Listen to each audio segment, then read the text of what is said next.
ॐ पूर्णमदः पूर्णमिदं पूर्णात् पूर्णमुदच्यते पूर्णस्य पूर्णमादाय पूर्णमेवावशिष्यते।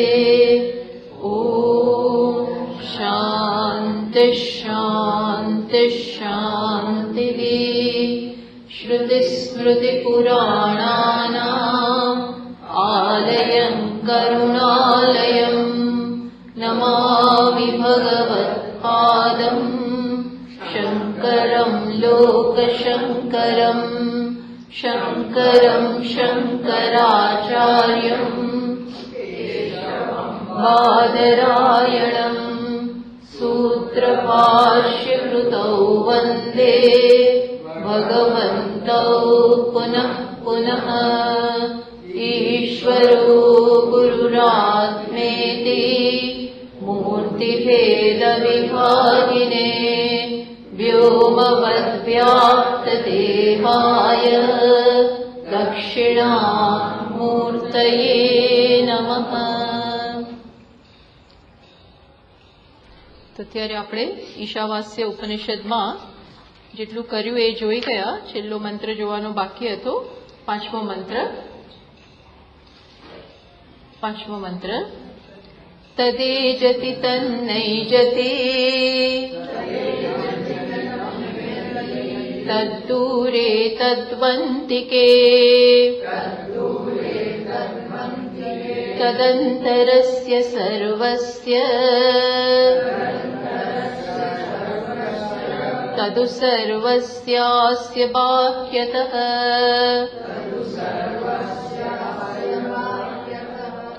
તો શું કહ્યું? આપણને આત્માના સ્વરૂપને બતાવી રહ્યા છે.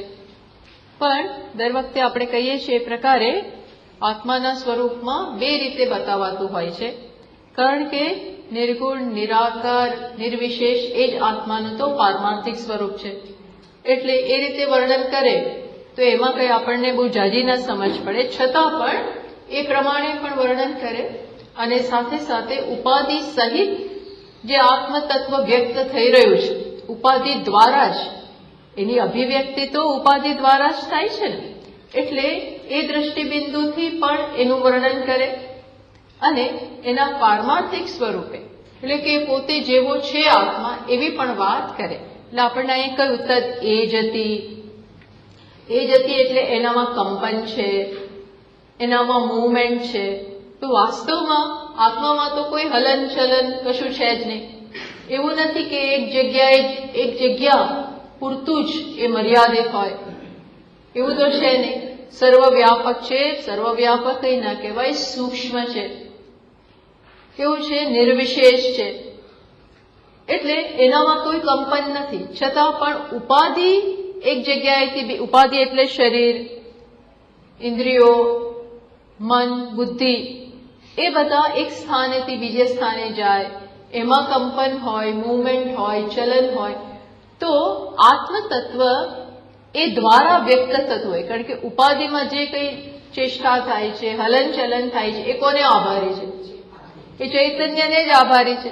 એના વગર તો જડ વસ્તુમાં કોઈ પણ પ્રકારની ક્રિયા, કોઈ પણ પ્રકારનું ચલન એમાં શક્ય જ નથી. એટલે એવું કહ્યું તદ એ જતી. ઉપાધિ જ્યારે ચાલે છે ત્યારે એવું લાગે છે કે એ પણ ચાલે છે. જેમ પંખો ફરે છે ત્યારે આમ તો ઇલેક્ટ્રિસિટી પડતી નથી, પણ ઇલેક્ટ્રિસિટી વગર પંખામાં મૂવમેન્ટ ના હોઈ શકે. એટલા માટે એવું કહી શકાય કે ઇલેક્ટ્રિસિટી ચાલે છે. સમજ પડી? એ દ્રષ્ટિથી કહ્યું. પછી પાછું તરત શું કહે છે? તન્ન એ જતી, એનામાં મૂવમેન્ટ નથી. તો આ કયું વ્યૂ પોઈન્ટ થયો? આ કયું દ્રષ્ટિબિંદુ થયું? આ પારમાર્થિક, એનું પોતાનું સ્વરૂપ એઝ ઇટ ઇઝ. એ પોતાના સ્વરૂપથી નિર્વિશેષ, કોઈ પણ પ્રકારનો આકાર નથી, કોઈ ગતિ નથી. એના સિવાય કઈ છે નહીં કે એને ત્યાં એના સિવાય કોઈ વસ્તુ જ નથી કે જ્યાં એને પહોંચવાનું હોય. એટલે એ સ્વરૂપથી કહ્યું તન ન એ જતી. એટલે આ બંને સમજવાનું એવો પ્રશ્ન થાય તો મેં સાચું કહ્યું તો શું થાય? એક વધારે સાચું, એક સેજ ઓછું સાચું. સંપૂર્ણપણે એક ખોટું છે એમ ના કહેવાય. કારણ કે મિથ્યા જગતમાં જે પણ કાંઈ થાય છે એ કોને કારણે થાય છે? આત્માને કારણે. એ બી સમજાવવું રહ્યું. એટલે એ દ્રષ્ટિથી કહ્યું તદ એ જ હતી. એના પારમાર્થિક દ્રષ્ટિથી બિંદુથી કહ્યું તન્ન એ જ હતી. જેમ ગીતામાં પણ કહે છે સર્વેન્દ્રિય ગુણાભાસમ. બધા ઇન્દ્રિયોથી એ જ ભાષિત થાય છે. સર્વેન્દ્રિય ગુણાભાસમ.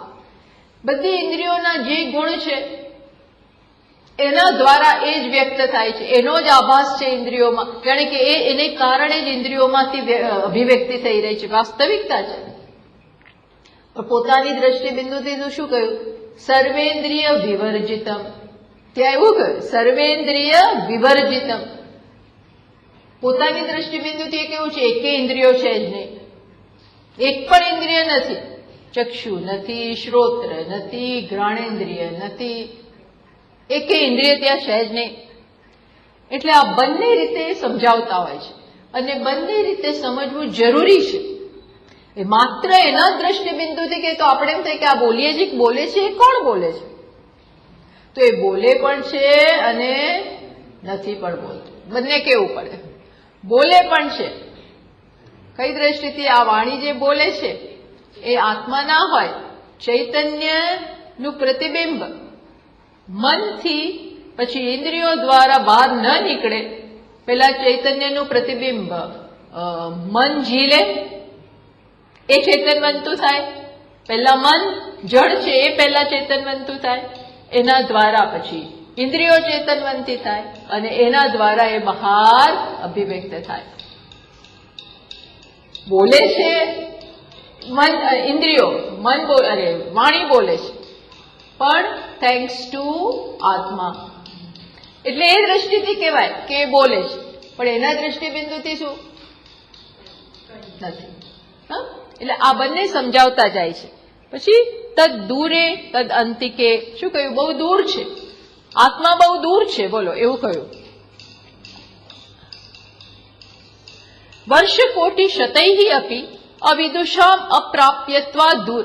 બહુ દૂર છે. કોના માટે છે? નજીકનું નજીક. દરેક પ્રાણી માત્રમાં સતત અભિવ્યક્ત થાય છે. પ્રત્યેક ક્ષણે, અરે ક્ષણને નહીં, સેકન્ડને, નેનો સેકન્ડની, નેનો સેકન્ડમાં આત્મા તો વ્યક્ત જ છે. ખરેખર તો એ સમયથી પણ પર છે. ત્યાં સમય જ નથી ને. એટલે ખરેખર તો શું છે? એ નજીકનો નજીક છે. આત્મ તત્વ જ છે. છતાં પણ જે જાણતા નથી હોય નજીક, એ કોઈ કામનું નથી. કઈ જ કામનું નથી. જ્યાં સુધી એને ઓળખીએ નહીં ત્યાં સુધી એ કામનું જ નથી. હોય એ પૂરતું નથી. ઓળખ અગત્યની છે. હોય એ પૂરતું જ નથી. અગત્યનું શું છે? એની ઓળખ અગત્યની છે. હોય તો એ કામનું જ નથી. એટલે કે છે દૂર કહ્યું. એ કઈ રીતે કહ્યું? દૂર કહ્યું ત્યારે શ્રુતિના મનમાં કયો અર્થ અભિપ્રેત છે? તો કહ્યું કે વર્ષ કોટી શતૈ અપી અવિદુષામ અપ્રાપ્યત્વાત. અવિદુષામ, જે અજ્ઞાનીઓ છે, જેને આત્માની સમજ જ નથી, પોતાની જાતને મર્યાદિત વ્યક્તિ માને છે અને સતત સુખની શોધમાં છે, સલામતીની શોધમાં છે, શાંતિની શોધમાં છે. બહાર છે અહીંનો અહીં આત્મા. જે શોધે છે એ પોતે જ છે. છતાં પણ એમના માટે દૂરનો દૂર. બહાર ક્યારેય મળવાનો નથી. એટલે કહ્યું વર્ષ કોટી શતૈ અપી. અનેક વર્ષો સુધી પણ એ દૂરનું દૂર જ રહેવાનું. એ તો અનેક વર્ષો એમ કહેવું પડે પણ એ કદાપી ન મળે. ક્યારે એને શોધવાનો જ નથી. એટલે આ એક વાક્ય જ કામ આવી જાય. શું? તત્વમ અસી.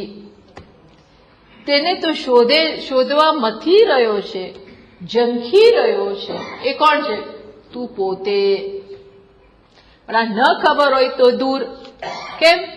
એ તો ખરેખર અંતિકે સમીપે અત્યંતમેવ વિદુષા. નજીકનો નજીક છે, પણ કોના માટે? જાણનારાઓને. જાણનારાઓને હવે કે જવાનું જ નથી. જોયું? આ બે કહ્યું. ન જાણનારાઓ માટે આત્મતત્વ હોવા છતાં દૂર શબ્દ વાપર્યો અને દૂરનો દૂર રહે. જાણનારાઓ માટે કેવું? અત્યંત સમીપ. સમીપ ત્યાં શબ્દ ન વપરાય. કેમ સમીપ? આવો આત્મત્વ કોકના માટે દૂર, કોકના માટે નજીક. આવો છે તમારો આત્મા? કોઈકના પક્ષપાત ક્યાંય છે? કોકને બહુ નજીક, કોકના માટે નજીક, કોકના માટે દૂર. તો કે ના, ડિફરન્સ ક્યાં છે? જ્ઞાન અને અજ્ઞાન. અવિદુષામ વિદુષામ. અવિદુષામ એટલે અજાણના, અજ્ઞાનીઓ માટે દૂર, જાણનારાઓ માટે નજીક. આત્મત્વાત, આત્મા જ છે એ દ્રષ્ટિએ કયું? અંતિકે. એવી જ રીતે બીજા શબ્દો વાપરે છે કે તદંતરસ્ય સર્વસ્ય તદુ સર્વસ્ય બાહ્યતઃ. એ શું છે? તદંતરસ્ય સર્વસ્ય, તદંતર અંતરે અસ્ય સર્વસ્ય. દરેકે દરેકને અંતરમાં જ છે. અંદર કયું? બધાની તદંતરસ્ય, બધાની અંદર છે. ખરેખર અંદર શબ્દ કોની કેવી રીતે વપરાય? આત્માની અંદર, આત્મામાં અંદર બહાર છે જ નહીં. કઈ વસ્તુમાં અંદર બહાર હોય? જેમાં પાર્ટ્સ હોય, દિવાલ હોય, મર્યાદા હોય. આપણે કહ્યું ને કરતારપુર કોરિડોર. એ કોરિડોર ક્યાં છે? એ બનાવશે પછી જ આપણે ત્યાં જઈ શકીશું. કેમ? કારણ કે એ પાકિસ્તાનની સીમામાં છે.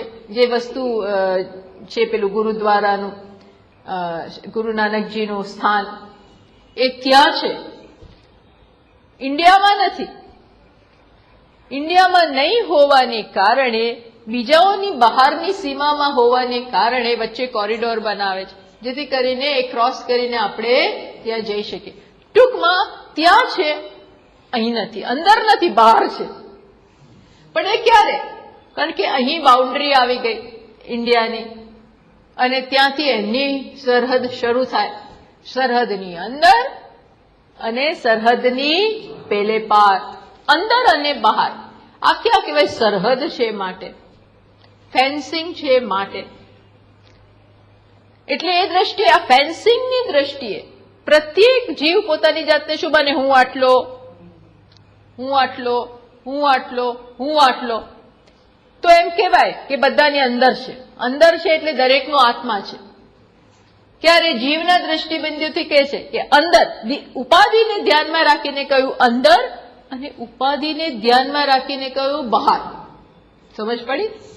બહાર ત્યારે જ કહેવાય કે આ મર્યાદાને ધ્યાનમાં રાખી. એટલે બધાની અંદર છે અને બધાની બહાર છે. બહાર એટલે શું? સર્વત્ર છે. એનામાં અંદર નથી, બહાર નથી. આ એક અર્થ. બીજો અર્થ અંદરનો એવો બી થાય કે અત્યંત સૂક્ષ્મ હોય ને એને અંદર કહેવાય. અંદર એટલે ડિસ્ટન્સમાં અંદર એવું નહીં, પણ સૂક્ષ્મ. સૂક્ષ્મ એટલે શું? કે જે વધારે સત્ય હોય અને એના કારણે બીજું ચાલતું હોય, એને પણ શું કહેવાય? અંદર. ઘણી વાર આપણે કોઈ ઓફિસમાં જઈએ ને તો કર્મચારી બહાર બેઠા હોય તો આપણને શું કે આપણે એને પૂછીએ તો કે અમને નહીં, આનો જવાબ અમે ના આપી શકીએ, અંદર સાહેબને મળો. શું કે? અંદર સાહેબને મળો. એટલે મોટો ઓફિસર કે સુપ્રિન્ટેન્ડન્ટ કે જેનો મેનેજર જે હોય એ નક્કી આ બધું કરતો હોય. એટલે અમે આમાં કઈ ના કરી શકીએ. સાહેબને અંદર સાહેબને મળો. એ સાહેબ બહાર ના બેઠો હોય, એ સાહેબ એકદમ બહાર નથી, એના માટે તો ઘણું કરવું પડે. એમ આ કેવું છે? અંદર. અંતરસ્ય સર્વસ્ય, બધાની અંદર છે. અંદર છે એટલે ક્યાં? તો કે છે આ દેહ એ નહીં, એનાથી અંદર ઇન્દ્રિયો એ નહીં, એનાથી અંદર મન એ નહીં, એનાથી અંદર બુદ્ધિ એ નહીં, એનાથી અંદર કોણ? યો બુદ્ધેહે પરતસ્તુ સહ. કહ્યું ને ઇન્દ્રિયાણી પરાણ્યાહુ.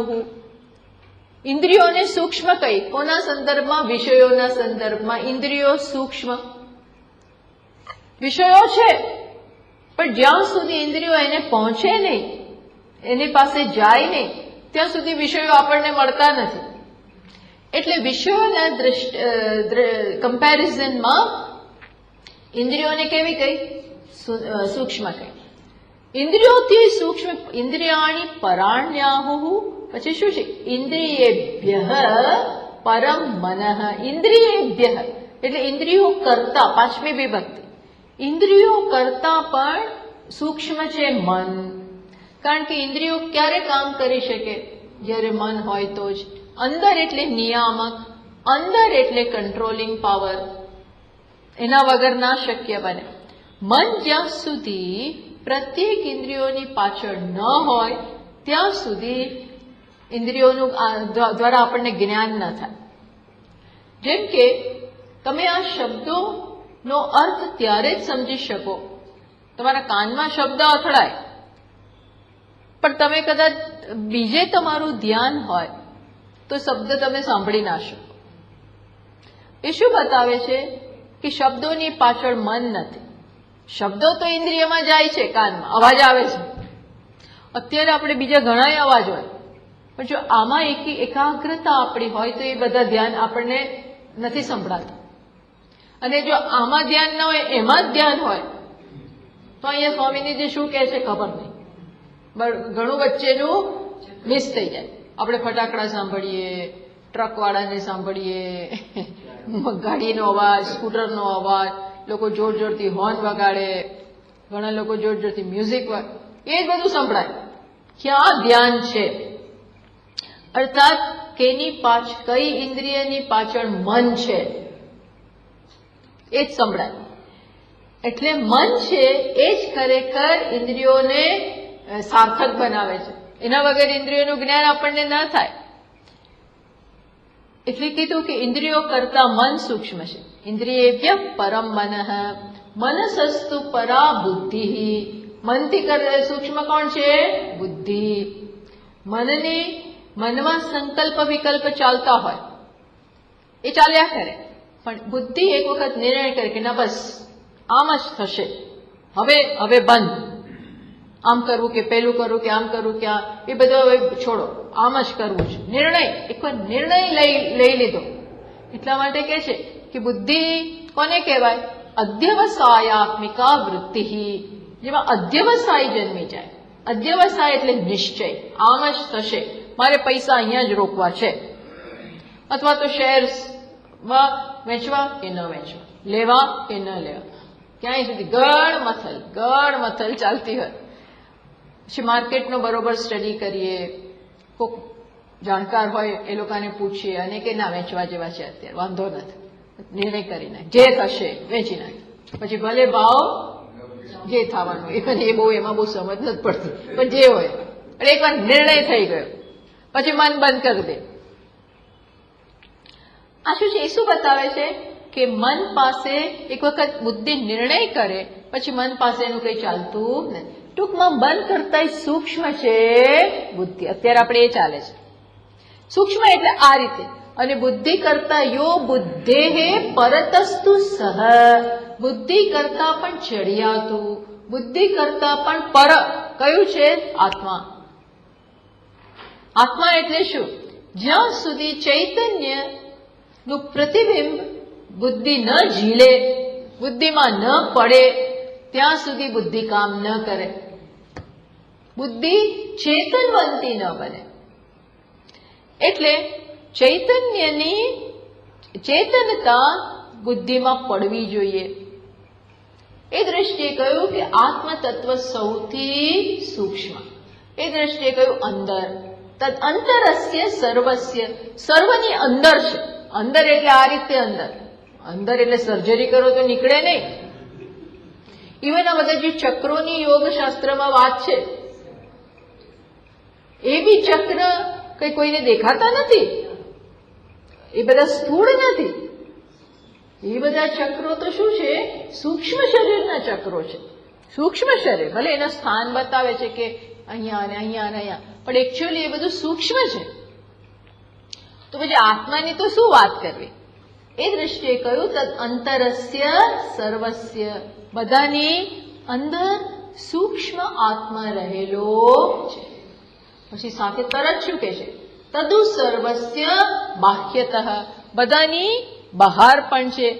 વ્યાપકત્વાદ, ભાષ્યકાર લખે છે વ્યાપકત્વાદ આકાશવત નિરતિશય સૂક્ષ્મત્વાદ. બાહ્ય કઈ દ્રષ્ટિએ કહે છે? વ્યાપક છે. બહાર એકચ્યુઅલી આત્મા અંદર કે બહાર એવું કઈ નથી, પણ ખરેખર શું છે? વ્યાપક. વ્યાપક એટલે શું? બધે છે જ. જે કાંઈ છે, જે કાંઈ આપણે જોઈએ છીએ, સાંભળીએ છીએ, એ બધું જ ક્યારે હોય? જ્યારે પહેલા આત્મા હોય. આ સમગ્ર બાહ્ય જગત, એમાં જ્યાં જે કાંઈ છે, તમે ગમે એ પ્લાનેટની વાત કરો, ગમે એ ગેલેક્સીની વાત કરો, સૂર્ય, ચંદ્ર, નક્ષત્ર, તારાઓ, આ બધું બહાર વિશાળ જગત છે. તો એ બધું શેમાં છે? અવેરનેસ, ચૈતન્યમાં છે. એ ચૈતન્યમાં બધું છે. અર્થાત ચૈતન્ય એમાં ઓતપ્રોત છે. એ ચૈતન્ય ક્યાં છે? ક્યાં શોધવા જો? એ ક્યાં છે? હું એ રીતે વ્યક્ત થાય છે. હું એટલે આપણામાં બે અંશ છે. એક છે હું, અને એની સાથે એ સ્થાયી અંશ, ચેતનનો અંશ. અને હું સાથે જે એક આકાર આવે છે, એ કયો અંશ છે? અહંકારનો અંશ. અહંકાર. કારણ કે વાસ્તવિક હુંમાં કોઈ આકાર જ નથી, કોઈ ગુણ નથી, કોઈ જાતિ નથી. એ હું નથી સ્ત્રી, એ હું નથી પુરુષ, એ હું નથી બાળક, એ હું નથી વૃદ્ધ, એ નથી બ્રાહ્મણ, ક્ષત્રિય, વૈશ્ય, શૂદ્ર, ભગવાન, કશું એ નથી. એ માત્ર હું. બધામાં શું થાય? બધાને હું તો સતત હોય જ, પણ નોટ અહંકાર. આપણે અહંકાર જોડે અહંકાર હોય છે. એ મિથ્યા વસ્તુ છે. એ આત્માનો અંશ નથી. એ તો અધ્યારોપિત વસ્તુ છે. એ તો ઉપાધિને આપણે હું સાથે જોડી દઈએ છીએ. હું સાથે એને ભેગું લઈ લઈએ છીએ. હું એટલે સ્ત્રી એવું જયારે આપણે માનીએ, ત્યારે આપણે કયા વસ્તુને અંદર હું સાથે ભેરી કરી દીધી? હુંમાં એડ કર્યું. એડલ્ટરેશન. એ બધી વસ્તુમાં એડલ્ટરેશન ને એટલે શું?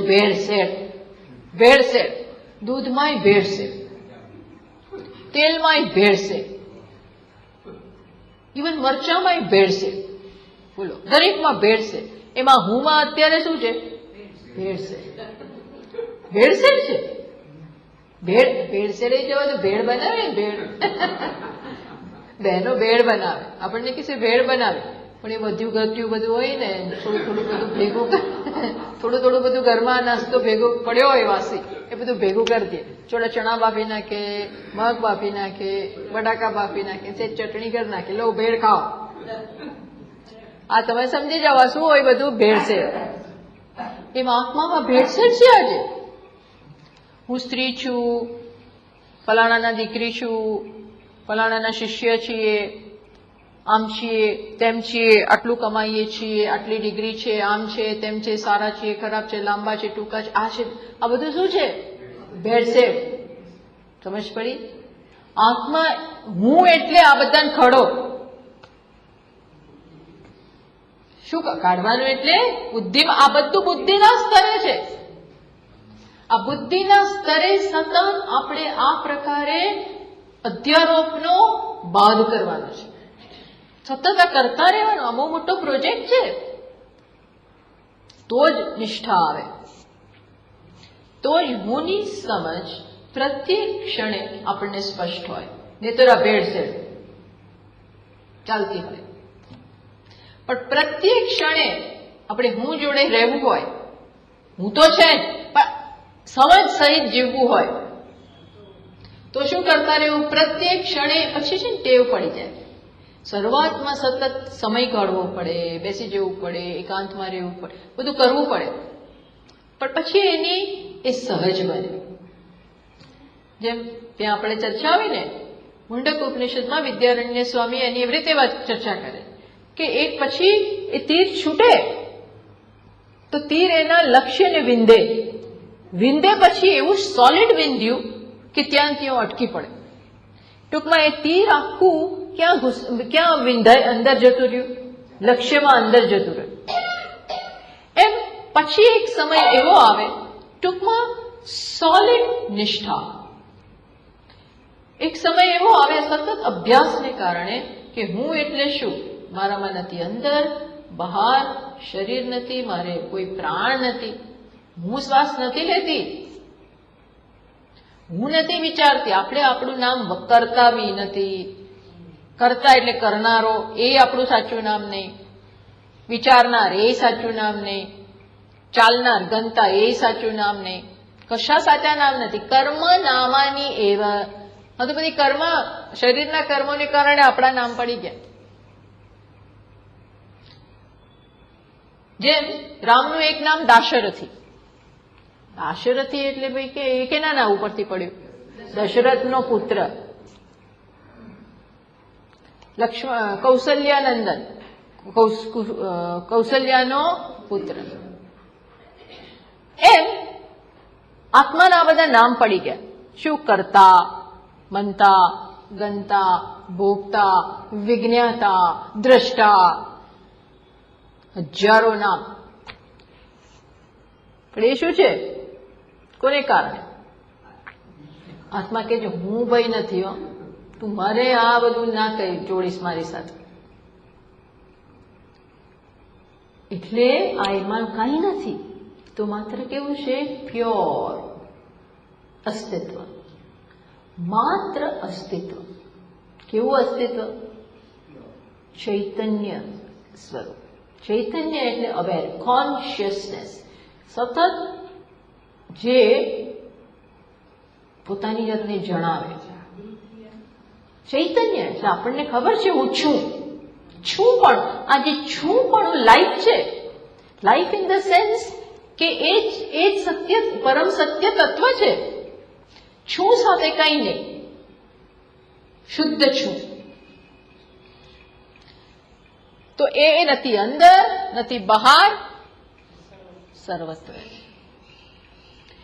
એટલે એ હુંમાં, એ છુંમાં છે સૂર્ય, એ છુંમાં અધ્યારોપિત છે ચંદ્ર, એ છુંમાં અધ્યારોપિત છે સર્વ ગેલેક્સી.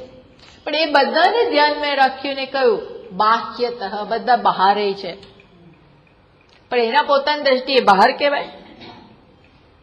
હું જયારે કહું કે હું બહાર છું, ઘરની બહાર છું, એનો અર્થ શું થયો? ઘર એટલે મારું સાચું અને પછી એની બહાર છું. એમાં આત્મા માટે એવું કેવું કે બહાર છે. અરે તો તમારું સાચું ઘર ક્યાં? એના માટે બહાર અંદર કહેવાય. આ તો આપણે બહારને ને અંદરને પહેલા સાચા માનીએ, એને ગણીએ અને પછી આવું કહીએ. પણ અત્યારે કહેવું પડે, કારણ કે અત્યારે આપણે કેમાં જીવીએ છીએ? આ બધા ખ્યાલોમાં જીવીએ છીએ. એટલે શ્રુતિ આપણે જુઓ, શ્રુતિ કેટલી બધી કેટલી બધી સહાનુભૂતિ ધરાવે છે કે ભાઈ આના ખ્યાલ પ્રમાણે આને શીખવાડો. મારે પ્રમાણે ના શીખવાડાય, ઉપર જ આ જે ખ્યાલ આ ક્યાં જીવે છે એ પ્રમાણે શીખવાડો. હંમેશા એવી રીતે શીખવાડાય. આપણે ધડાધડ જવા દઈએ અને પેલા ઓડિયન્સને કઈ ખબર જ ના. આપણે આમ જેવું ઊંચું ઊંચું બોલીએ, હા હા હા, પણ એ પહોંચે નહીં. કેમ? કારણ કે ઓડિયન્સ જુદા લેવલે છે. એટલે શ્રુતિ જાણે છે અને એવું જ હોય. આ ઉપાધિમાં જીવે છે, અર્થાત ઉપાધિને સત્યતા આપે છે. એટલે એ ઉપાધિની દ્રષ્ટિબિંદુને ધ્યાનમાં રાખીને કહ્યું અંદરે છે, બહારે છે. એની દ્રષ્ટિએ તો માત્ર છે, આ બધું છે એને ખબર નથી. જેમ રજ્જુને ખબર નથી કે સર્પ માને હું સર્પ ગણાવું છું, હું સર્પ ગણાવું છું, એને ખબર નથી. સર્પની અંદર ઝેર છે, ની અંદર ભરેલું છે ઝેર. તો રજ્જુની તે મારી અંદર, એનો અર્થ જવું આપણે જયારે આવું કહીએ કે સર્પની અંદર ઝેર છે તે રજ્જુ, અને એને એના માટે શું માનીએ? સર્પ છે, અને સર્પની અંદર ઝેર ભરેલું છે. ત્યારે કયું અંદર? રજ્જુમાં શું અંદર ને બહાર? સમજ પડી? હા. એટલે આ બધું કઈ દ્રષ્ટિથી કહેવાય છે એ બધું સમજવાય. તદંતરસ્ય સર્વસ્ય તદ ઉ અપી સર્વસ્ય બાહ્યતઃ નિરતિશય સૂક્ષ્મત્વાત. નિરતિશય છે ખરેખર નિરતિશય. નિરતિશય એટલે કોઈ કરતા કોઈ અનસરપાસેબલ, લિમિટલેસ. લિમિટલેસ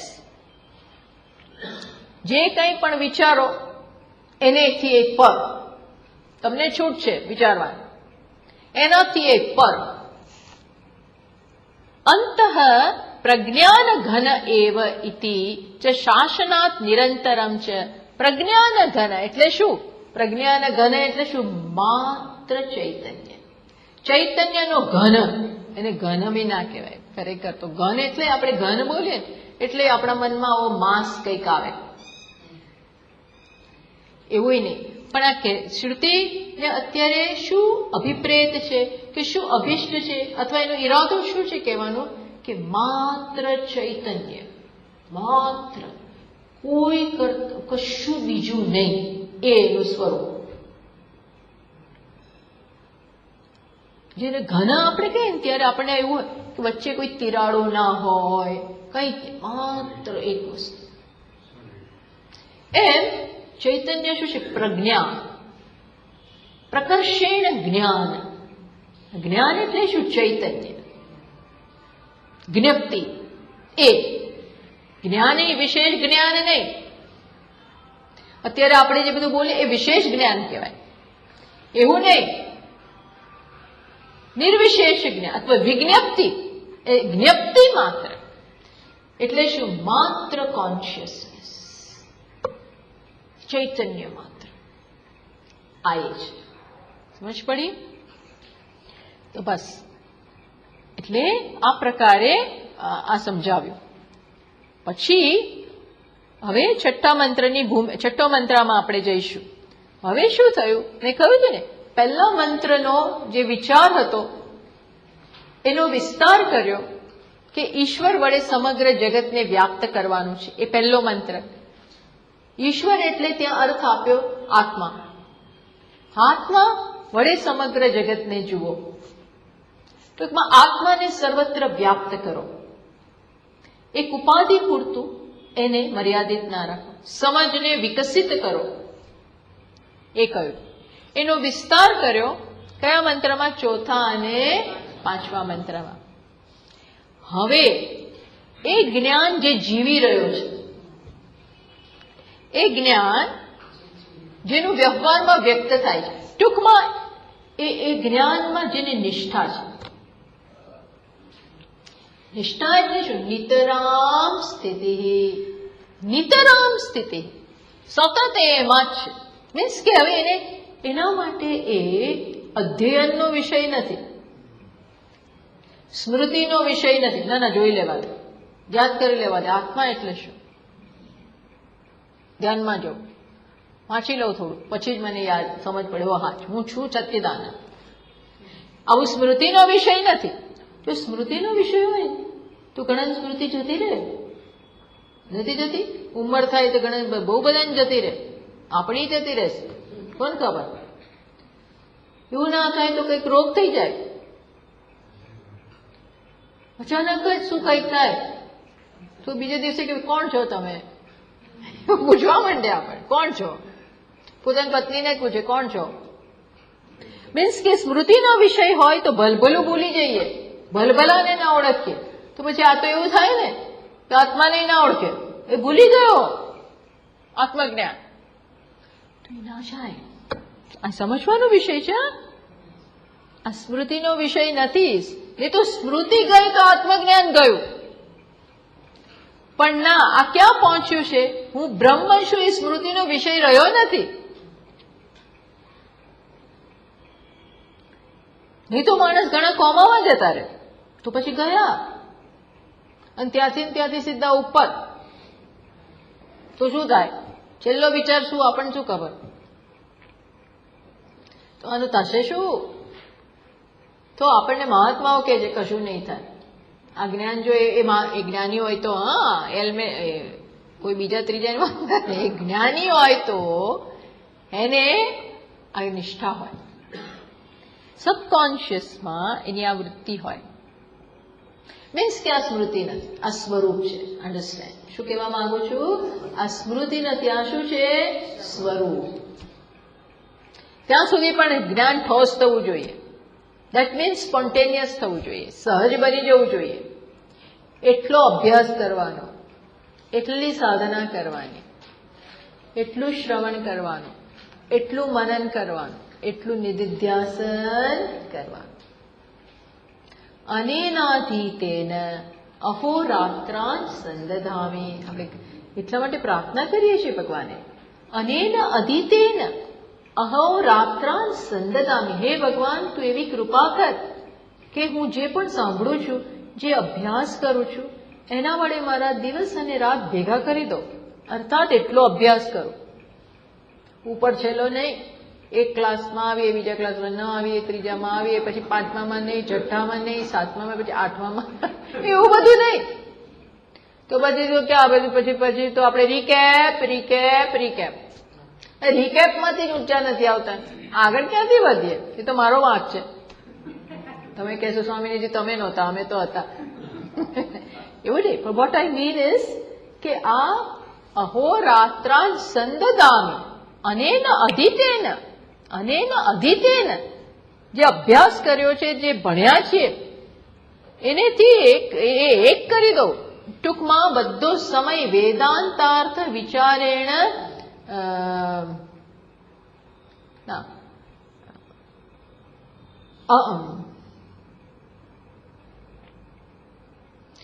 કાલમ નયે વેદાંત, એવું વિવેક ચૂડામણીમાં એક સમગ્ર કાળ હું શેના દ્વારા વ્યતીત કરું?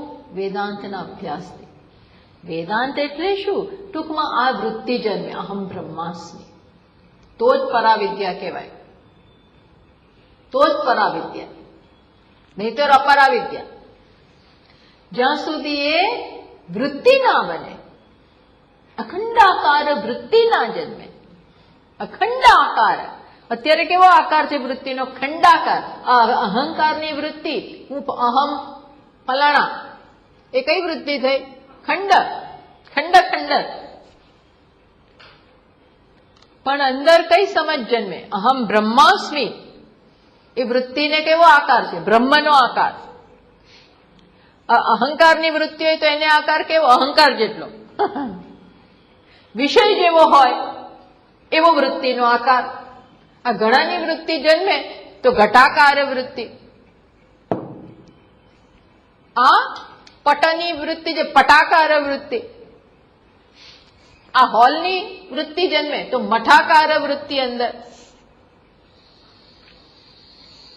પછી બ્રહ્મની વૃત્તિ જન્મે તો બ્રહ્માકાર. એટલે કયો આકાર? સમજ. કેવો? ત્યાં કોઈ આકાર જ ના. નિરાકાર એ કઈ વસ્તુ નથી. નિરાકાર એટલે નિરાકાર આકાર નથી. નિરાકાર એટલે સમજ. શું સમજ? સૂક્ષ્મથી સૂક્ષ્મ, સૂક્ષ્માત સૂક્ષ્મતરમ નિત્યમ. આ સૂક્ષ્મથી પણ સૂક્ષ્મ આત્મતત્વ. આ હું ને કોઈ આકાર જ નથી, એ બ્રહ્માકાર. પણ આ બધી સમજ હોય તો સાચી વૃત્તિ જન્મે, નહીં તો વૃત્તિમાં ભેળસેળ આવી જાય ને. એટલે આ બધી વસ્તુઓ સહજ બનવી જોઈએ. ત્યાં સુધી અભ્યાસ. એટલે હવે જેની બે મંત્રોમાં વાત કરે છે એ આ જીવન જીવે છે, એને સ્પોન્ટેનિયસ. જેને ભગવદ્ ગીતામાં ઘણી જગ્યાએ ભગવાન આ સ્થિત પ્રજ્ઞની વાત કરે છે, ગુણાતીત પુરુષની વાત કરે છે. 12મા અધ્યાયમાં આને જ ભક્ત કયો, જ્ઞાની ભક્ત. એના લક્ષણોનું વર્ણન કર્યું. આમ ભગવાન વારંવાર ગીતામાં આમનું વર્ણન કરે છે. તો હવે આ બે મંત્રમાં આવા જ્ઞાનીની, જીવન મુક્ત પુરુષની વાત આવે છે. એને ટૂંકમાં જેને જ્ઞાન છે. અને એ પેલા અહીં આનંદગીરીજી મહારાજ લખે છે આની ભૂમિકામાં, ઉક્ત આત્મજ્ઞાનસ્ય ફલમ વિધિ નિષેધ અતીત જીવન મુક્ત સ્વરૂપેણ અવસ્થાનમ. હે શું કે છે? ઉક્ત આત્મજ્ઞાનસ્ય ફલમ. આ જે કહ્યું આ મંત્રોમાં, પહેલા મંત્રમાં અને પછી ચોથા મંત્ર અને પાંચમા મંત્રમાં એનો વિસ્તાર જે કરે, હા ચોથા અને પાંચમા મંત્રમાં એનો જે વિસ્તાર કર્યો એ શું છે? આત્મજ્ઞાનનું ફળ. ફળ ફળ જન્મવું જોઈએ ભાઈ. અને એ કેવું છે? વિધિ નિષેધ અતીત. ત્યાં હવે વિધિ ને નિષેધ જતા રહ્યા. ટૂંકમાં જ્યાં સુધી જ્ઞાન નિષ્ઠ ન બને ત્યાં સુધી બધું જીવનમાં હોય ડૂઝ એન્ડ ડોન્ટ્સ. આમ કરવાનું, આમ નહીં કરવાનું. આપણે કેવું પડે ને બાળ, જો તાર ત્યાં નહીં જવાનું, આમ કરવાનું, આ નહીં કરવાનું, હિંસા નહીં કરવાની, ફલાણું નહીં કરવાનું, સત્ય બોલવા, આ બધા ડૂઝ એન્ડ ડોન્ટ્સ લાઈફમાં બહુ હોય. વિધિ નિષેધ અતીત, આ માણસ આ બધાથી અતીત થઈ ગયો. એટલે હવે કોઈ રૂલ્સ ફોલો નથી કરતો, એને જેમ ભાવે એમ વર્તે.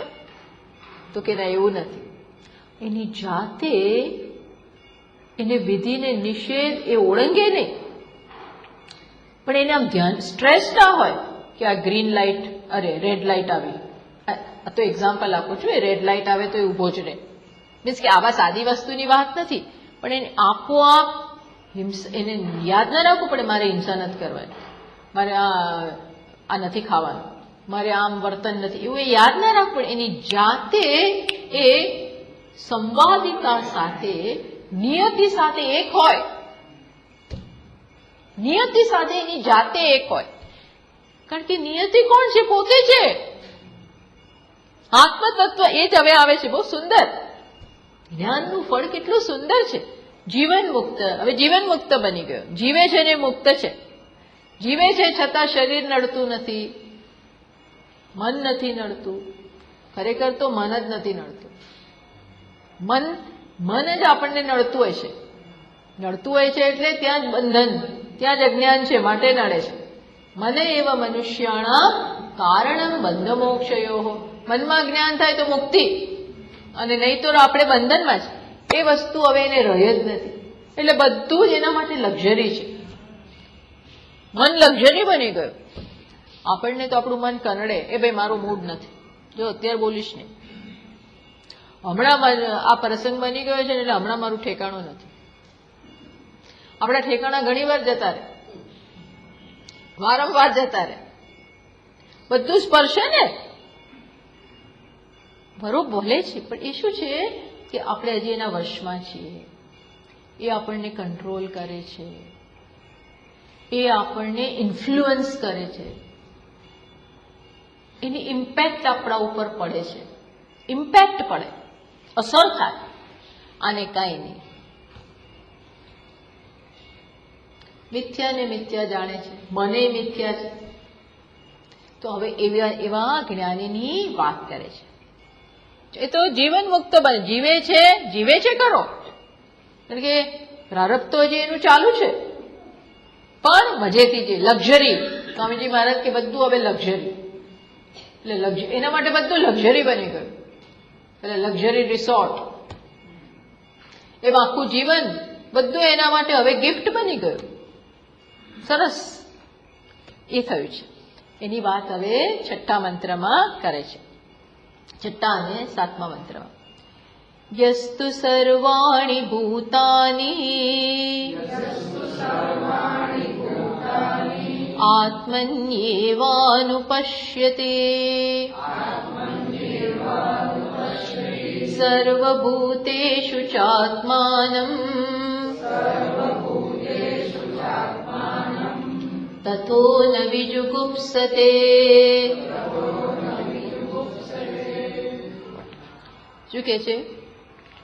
યસ્તુ યહ તું, જેના માટે, યહ તું. આ યહ તું એટલે છે ને, યહ એટલે આજે પહેલા મંત્રમાં કહ્યું એવો મુમુક્ષુ, એવો જ્ઞાની, એવો સાધક, જે કોનાથી જુદો પડે છે? આ તું તું પરંતુ, તું એટલે પરંતુ, કોનાથી કોની વાત કરો? આ ખરેખર કેની વાત? તું દ્વારા ત્રીજા મંત્રમાં જે બધા અવિવેકીઓ છે એમની જે થોડી નિંદા કરી, અસુર્યા નામ તે લોકાહ, એની દ્વારા જેની નિંદા કરી, એમનાથી અમને અલગ કરવા માટે અહીંયા કહ્યું. શું છે આ? તો કોણ છે? આ એવો મુમુક્ષુ છે જે શું છે? તો કે છે સર્વાણી ભૂતાની આત્મની એવ અનુપશ્યતિ. સર્વાણી ભૂતાની એ શું છે? ભૂતાની એ બહુવચન છે, સર્વાણી પણ બહુવચન છે. શું કે સર્વાણી ભૂતાની, બધા જ ભૂતોમાં જે કંઈ એક્ઝિસ્ટન્ટ છે, જે કંઈ અસ્તિત્વમાં છે, એ બધામાં, એ બધાને શેનામાં જુએ છે? આત્મની એવ અનુપશ્યતિ. બધાને આત્મની, આત્મની એ 7મી વિભક્તિ છે, આત્મન શબ્દની 7મી વિભક્તિ. 7મી વિભક્તિ શેનો નિર્દેશ કરે? લોકેશન, સ્થાનનો નિર્દેશ કરે. તો આનો અર્થ શું થાય? જેના માટે શું થયું છે? બધા જ ભૂતો, સમગ્ર જગત ને શેમાં જુએ છે? આત્મામાં. અને સર્વભૂતેષુ ચ આત્માનમ. અને બીજી લાઈન કે છે અનુપશ્યતિ એટલે જુએ છે. આપણે અર્થ કરીશું જુએ છે એટલે આ ચક્ષુનું દર્શન નથી. આ શેનું દર્શન છે? ઉપદેશને કારણે જે જ્ઞાન થયું છે અને હવે બુદ્ધિમાં જે પરિવર્તન આવ્યું અને સત્યનું જે દર્શન કરે છે એને અહીંયા શું કહ્યું? અનુપશ્ય. એના પ્રમાણે જ હવે એનું દર્શન છે. એક તો બધાને આત્મામાં જુએ છે અને બીજું શું છે? સર્વભૂતેષુ, એ પણ પાછી સપ્તમી થઈ. સર્વભૂતોમાં, એ સપ્તમી. સર્વભૂતોમાં, સર્વભૂતેષુ ચ આત્મા. સર્વભૂતોમાં કોને જુએ? આત્માને. સર્વભૂતોમાં પોતાને જુએ અને પોતાનામાં સર્વભૂતોને જુએ. એને શું છે? આવું જોવાને કારણે તતઃ એટલે ત્યાર પછી, અથવા અહીંયા અર્થ શું કરે? એના કારણે એવો અર્થ થશે. તતઃ એટલે આમ ત્યાર પછી એવું થાય, પછી. પણ અહીંયા આપણે શું અર્થ કરવાનો? આ જ્ઞાન, આવું જોવાને કારણે શું થાય છે? આ ફળ આવ્યું. હવે ફળ કે છે શું થાય છે? ન વિજુગુપ્સતે, ન વિજુગુપ્સતે. વિજુગુપ્સા એટલે ઘૃણા, તિરસ્કાર, દ્વેષ. રાગે ગણી લેવાનો, પણ મુખ્યત્વે દ્વેષ. રાગ બી એક પ્રકારનું વિજુગુપ્સા જ કહી શકીએ. કારણ કે આજે જ્યાં રાગ છે ત્યાં એ રાગને કારણે બીજે દ્વેષ જન્મશે, અને આજે જે રાગ છે ક્યારેક ને ક્યારેક આપણા દ્વેષનું કારણ એ બની શકે.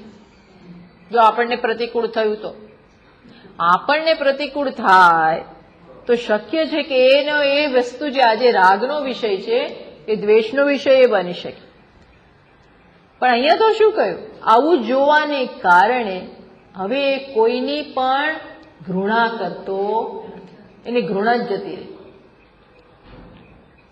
દ્વેષ જતો રહ્યો, તિરસ્કાર. આ સિદ્ધિ, અંતિમ સિદ્ધિ, આ જીવનની અંતિમ સિદ્ધિ. બસ પછી કાંઈ હવે કરવા. એટલે તો જીવન મુક્ત, ધ્યેયમાં ધ્યેય પ્રાપ્ત થઈ ગયો. આ ખરો મોક્ષ. મોક્ષ એ મૃત્યુ થાય પછી મળવાની ઘટના નથી. ક્યારે ઘટના છે? હમણાં. અને આ દર્શન એટલે મોક્ષ. લોકોને આવી ખબર ને, મોક્ષ વિશે એટલી બધી જુદી જુદી બધા ખ્યાલો છે કે ત્યાં જઈશું આમાં પેલા ગ્રહમાં અંદર, અથવા વિષ્ણુ લોકમાં કે આમ, અથવા બેઠા હોય ને ક્યાંક આમ સમાધિ થઈ જાય ને પછી બહાર નીકળી જાય જીવ. આ બધા શું લોકોને હોય છે. મોક્ષ એ કોઈ ઘટના જ નથી. મોક્ષ તો શું છે? વાસ્તવિકતા જ અત્યારે છે, પણ આપણને સમજ નથી. અને ચક્ષુનું દર્શન નથી. આજે કહ્યું એ શું છે? સમજ. એ અહીંયા વાત કરે છે. ચલો આપણે એની પહેલા યહ તું, યહ એટલે પરિવ્રાટ. યહ જે કે યહ તું, યહ એટલે કોણ ભાઈ? આ આવું જોવે છે. આ એટલે કોણ? તો કે છે પરિવ્રાટ મુમુક્ષુ. આ તો પેલો મુમુક્ષુ. મુમુક્ષુ એટલે શું? અને એકચ્યુઅલી મુમુક્ષુ ને આ તો જ્ઞાની, પણ અહીંયા મુમુક્ષુ એટલા માટે કહ્યું જે પહેલા મંત્રની દ્રષ્ટિ ધરાવે છે અને એના માટે ગુરુ પાસે ગયા હશે, જ્ઞાન પ્રાપ્ત કર્યું હશે, તો જ આ ખબર પડે. શું ખબર? હવે અદ્વૈતની વાત કરે છે. હવે શેનું દર્શન છે? અદ્વૈતનું. બધાને પોતાનામાં અને પોતાને બધાનામાં. આ અદ્વૈત થયું. દ્વૈત હોવા છતાં અદ્વૈત. આમ દ્વૈત પણ દ્રષ્ટિ ફરી ગઈ એટલે અદ્વૈતમાં જ જીવે છે. આ છે ને, આ એમને એમ થાય. આ કોઈ ચમત્કાર નથી. આ કેના કારણે થાય? કદાચ કોક જન્મોનું, જૂના જન્મોનું બધું લઈને આવેલા હોય, રમણ મહર્ષિ જેવા, એવા કોઈક રડ્યા પડ્યા, કોઈક. એની આપણે ગણતરી નહીં કરવાની કે ના એમને થયું ને, અરે ભાઈ એવા કોક જ હોય, એમાં આપણો નંબર આવશે એવું માનવું નહીં. એને એની જાતે થાય, એને એની જાતે ખબર પડી જાય કે આવું છે. રમણ મહર્ષિજીને એની જાતે જ આવી બધી ખબર પડી ગઈ. 16મા વર્ષે અચાનક ખબર પડી ગઈ. આત્મજ્ઞાન લાદ્યું એવું કહેવાય એમના માટે. પણ એ બધાને ના થાય. આપણે એમાં આવી એવો માનવું નહીં. એટલે આયા જેની વાત કરે છે એનો અર્થ શું થયો?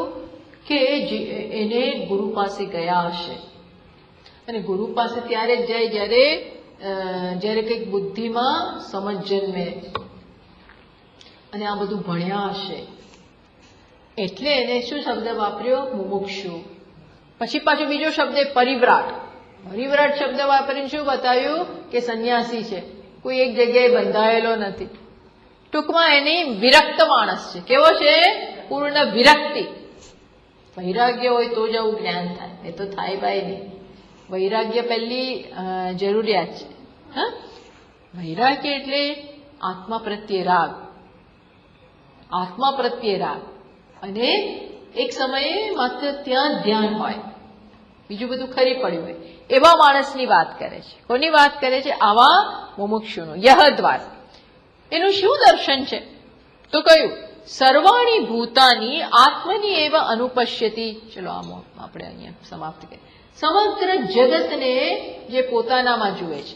એટલે અહીંયા સપ્તમી એટલે મેં કહ્યું ને સ્થાનનો નિર્દેશ કરે. હું એમ કહું ટેબલ ઉપર ઘડો છે, આ તકિયો છે, તો શું કહેવાય? ટેબલ ઉપર. ટેબલ આધાર છે અને આ ઘડો વગેરે આધેય છે. આ સ્થાન છે, એમાં આ બધું અંદર રહેલું છે. તો અહીંયા એવો અર્થ થયો કે આત્મા અને એમાં બધા ભૂત. આ એવું નથી. આ તો શું છે? આપણે સમજીશું આવતા વખતે. આત્મામાં બધાને જુએ છે એટલે શું? હું એકમાત્ર સત્ય છું, આ બધા મિથ્યા છે. એટલે આ શરીર સત્ય છે એવું નહીં. જેવી રીતે રજ્જુને જ્ઞાન થાય, રજ્જુ સર્પને પોતાનામાં જુએ એટલે શું? કે સર્પ મિથ્યા છે. અથવા તો માટીમાં ઘડાને જુઓ.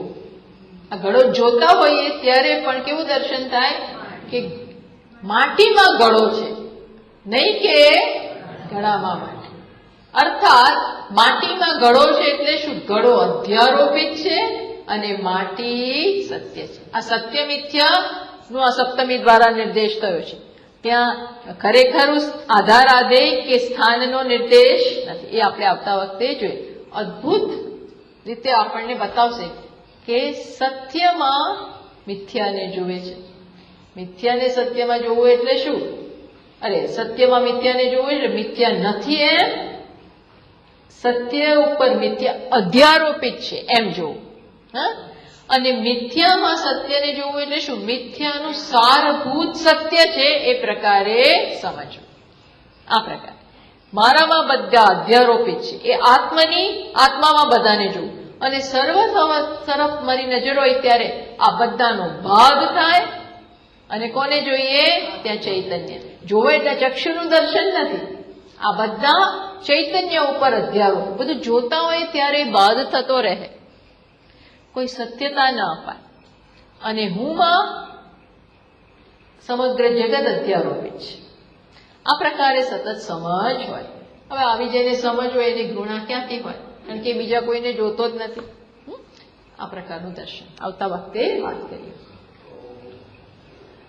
ઓમ પૂર્ણમદ પૂર્ણમિદં પૂર્ણાત પૂર્ણમુદચ્યતે પૂર્ણસ્ય પૂર્ણમાદાય પૂર્ણમેવાવશિષ્યતે. ઓમ શાંતિ શાંતિ શાંતિ.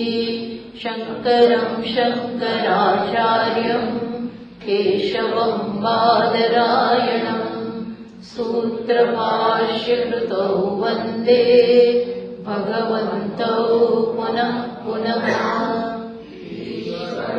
ગુરુરાત્મેતિ મૂર્તિભેદવિભાગિને વ્યોમવદ્વ્યાપ્તદેહાય દક્ષિણામૂર્તયે નમઃ.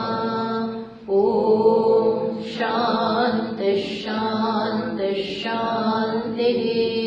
હરિ ઓમ. શ્રી ગુરુભ્યો નમઃ. હરિ ઓમ.